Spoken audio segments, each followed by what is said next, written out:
Aujourd'hui on s'attaque à la troisième partie de l'éducation de l'âne lambda en fait qui n'a jamais travaillé de sa vie.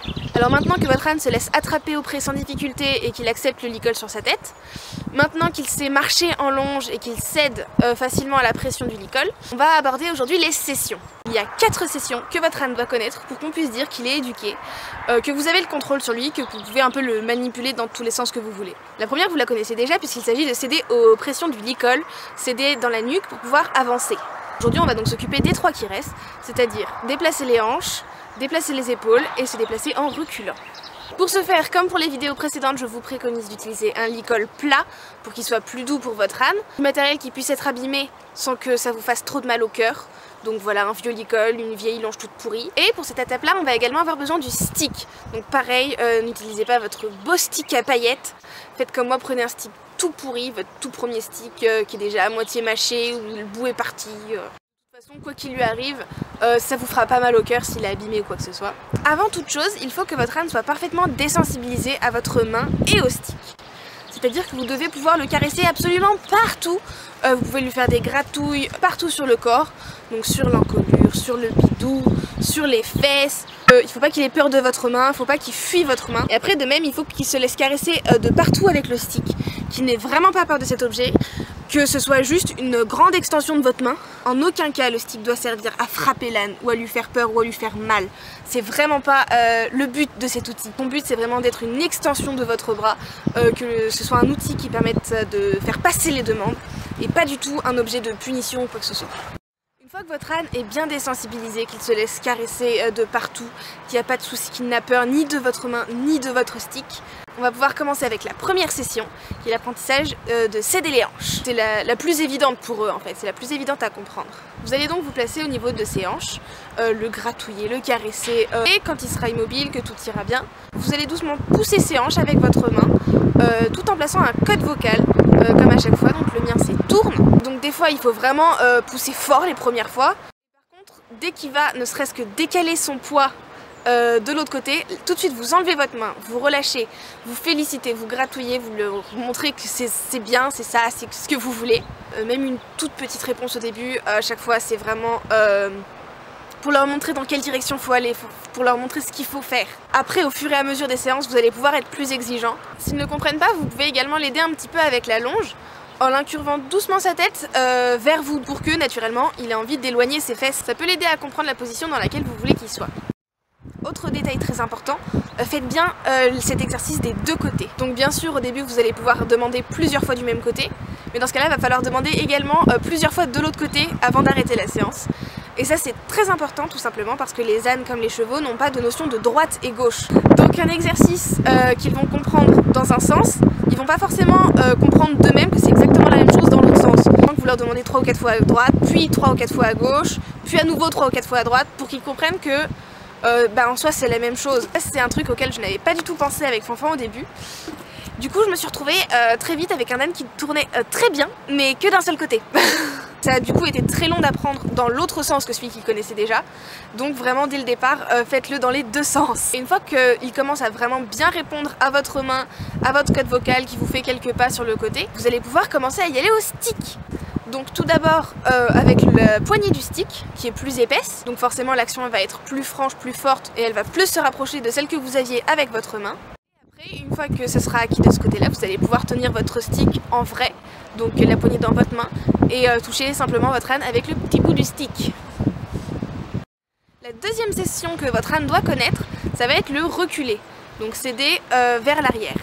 Et ça c'est quelque chose qui peut être compliqué par rapport au fait qu'ils ne voient pas derrière eux. Donc si je trouve un schéma quelconque de la vision de l'âne, je vous le mettrai quelque part.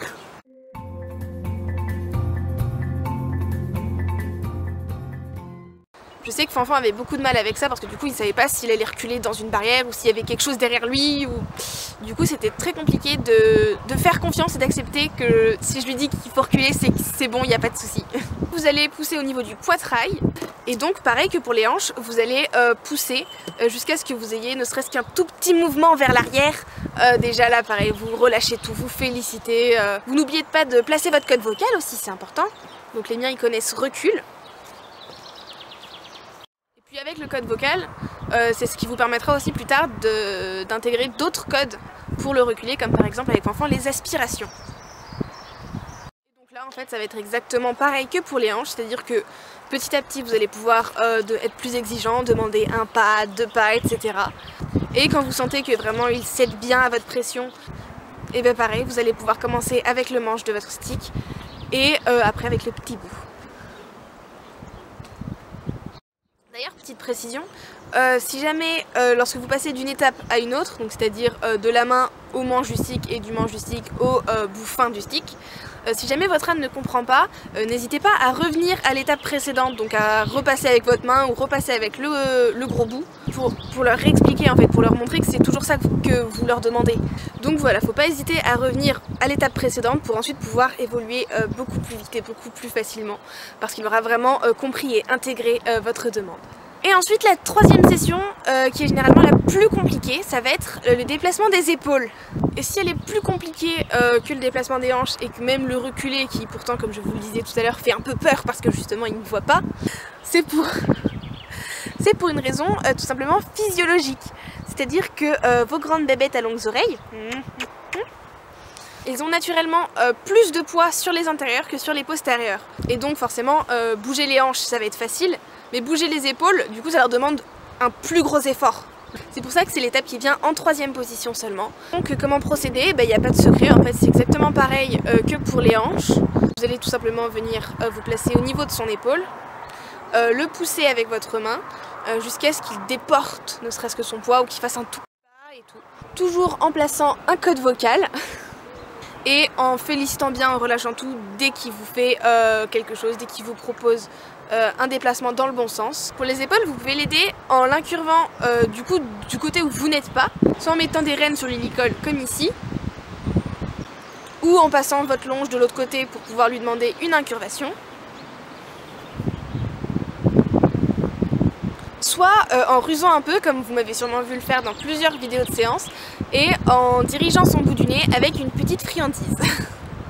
Ce n'est que pour les débuts. Après, vous n'allez pas pouvoir continuer à lui mettre éternellement une friandise sous le nez pour qu'il se pousse. Mais au départ, pour commencer, comme c'est vraiment pas quelque chose d'évident pour eux, pour qu'ils comprennent ce que vous leur demandez, ça peut aider. Et donc après, voilà, c'est toujours pareil. Une fois que c'est acquis avec votre main, vous allez pouvoir commencer avec le gros bout du stick.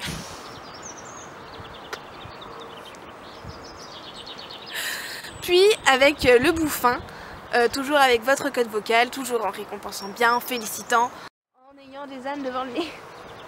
Mon chat, je t'aime tellement mon chaton. Mais tu comprends que tu gênes un petit peu là quand même.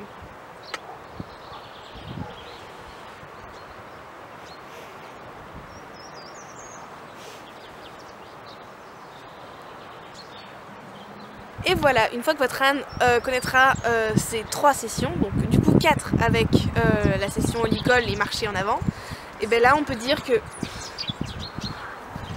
Et là du coup on peut dire que votre âne est éduqué, que vous pouvez le contrôler dans tous les sens, littéralement. Vous allez voir que là on rentre, vous allez vraiment pouvoir commencer à travailler vraiment avec lui et ça va être trop bien. Voilà, Fanfan et moi on vous fait de très gros bisous. Et on vous dit à la prochaine pour une nouvelle vidéo. Ma belette. T'es pas une belette, toi t'es une taupe. Mon chaton.